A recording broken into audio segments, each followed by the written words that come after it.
यदि पेल्नै चाहेको भए धकेल्नै चाहेको भए ठेल्नै चाहेको भए नसुने पनि केही हुँदैन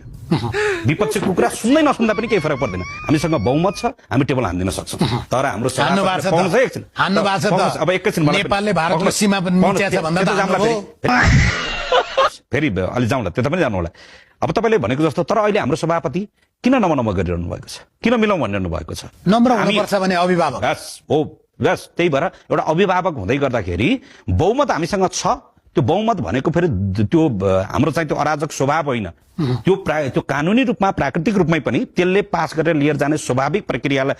छँदै पनि अर्को साथीको पनि कुरा सुनम आऊ भनेर हात जोडिरहनु भएको छ किन यो हाम्रो विनम्रता हो यो व्यवस्थाप्रतिको हाम्रो विश्वास हो कुन चाहिँ विनम्रता अहिले उहाँले जसरी आन्दोलनमा क्या मुझे अपने घर जाना है